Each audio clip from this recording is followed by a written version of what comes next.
যে কোনো নিরামিষ দিনে কিংবা ভোগের খিচুড়ির সাথে এই ফুলকপির রসা কিন্তু একেবারেই অনবদ্য। নমস্কার বন্ধুরা, আমি অসীমাস কিচেনে আপনাদের আবারও একটি নতুন রেসিপিতে স্বাগত জানাই। আশা করছি আমার আজকের রেসিপিটি আপনাদের খুবই ভালো লাগবে। রেসিপিটি ভালো লাগলে অবশ্যই লাইক, কমেন্ট, শেয়ার করতে একেবারেও ভুলবেন না। প্রথমেই আমি ফুলকপি আর আলুটাকে কেটে নিয়েছি। একটা মশলা তৈরি করে নিলাম। টমেটো, কাঁচা লঙ্কা, আদা, 1 চামচ জিরে গুঁড়ো, 1 চামচ ধনে গুঁড়ো দিয়ে ভালো করে পেস্ট করে নেব। আবারও একটা মশলা তৈরি করছি। 1 চামচ চারমগজ, 4-5 খানা কাজু বাদাম আর 4-5 খানা মতনই নিয়েছি এখানে কিশমিশ। 1 চামচ গুঁড়ো দুধ দিয়ে ভালো করে পেস্ট করে নিলাম। এদিকে গ্যাসের ওভেনে কড়াই বসিয়ে অল্প জল কিন্তু গরম হতে বসিয়ে দিয়েছিলাম। ফুলকপিগুলোকে গরম জলের মধ্যে দিয়ে দিলাম। 1 চামচ লবণ দিয়ে ফুলকপিগুলোকে ভালো করে একটু ভাপিয়ে নিয়েছি। ফুলকপিগুলোকে জল ছেঁকে তুলে নিয়েছি। কড়াইয়ের মধ্যে দিয়ে দিলাম 2 টেবিল চামচ পরিমাণে সাদা তেল। এবার ডুমো ডুমো করে কেটে রাখা আলুগুলোকে তেলের মধ্যে দিয়ে দিচ্ছি। সামান্য একটু হলুদ গুঁড়ো দিয়ে দিলাম। এবার আলুগুলোকে বেশ লাল লাল করে ভেজে তুলে নিতে হবে। যে কোনো নিরামিষ দিনে কিংবা ভোগের খিচুড়ির সাথে এই ফুলকপি আলুর রসা খেতে কিন্তু দুর্দান্ত হয় বন্ধুরা। আলুগুলোকে দেখুন বেশ লাল লাল করে ভেজে তুলে নিচ্ছি। ওই তেলের মধ্যেই ফুলকপিগুলোকেও একটু লাল লাল করেই ভেজে তুলে নিতে হবে। সামান্য একটু হলুদ দিয়ে ফুলকপিগুলোকেও বেশ লাল লাল করে ভেজে নিচ্ছি। কপিগুলোকেও বেশ লাল করে ভেজে তুলে নিচ্ছি।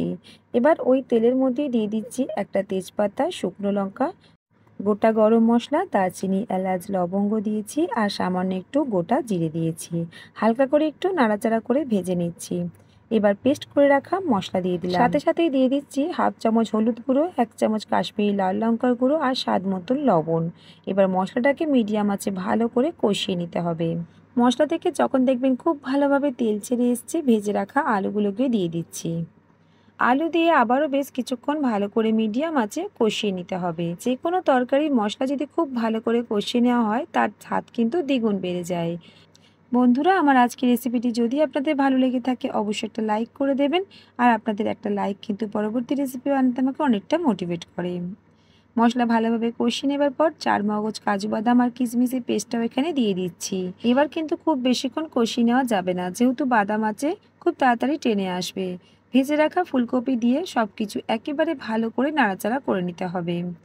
বন্ধুরা, আপনারা কে কোথা থেকে কমেন্ট করছেন অবশ্যই জানাবেন, তবেই তো আমি আপনাদেরকে ধন্যবাদটা জানাতে পারবো। মশলা খুব ভালোভাবে দেখুন কষানো হয়ে গেছে। দিয়ে দিচ্ছি পরিমাণ মতন জল।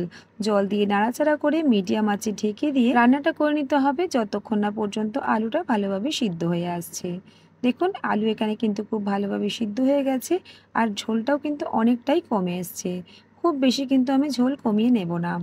দিয়ে দিচ্ছি এখানে আমি সামান্য একটু চিনি। যে কোনো নিরামিষ রেসিপির মধ্যে সামান্য চিনি দিলে স্বাদটা দ্বিগুণ বেড়ে যায়। আর দিয়ে দিলাম ধনেপাতা কুচি। আপনারা চাইলে এখানে গরম মশলা, ঘিও অ্যাড করতে পারেন। ঝটপট তৈরি করে নেওয়া যায় ফুলকপি আলুর রসার রেসিপিটি আপনাদের কেমন লাগলো কমেন্টে জানাবেন। আজকের মতন তাহলে আসি, আবারও দেখা হচ্ছে অন্য কোনো রেসিপি নিয়ে।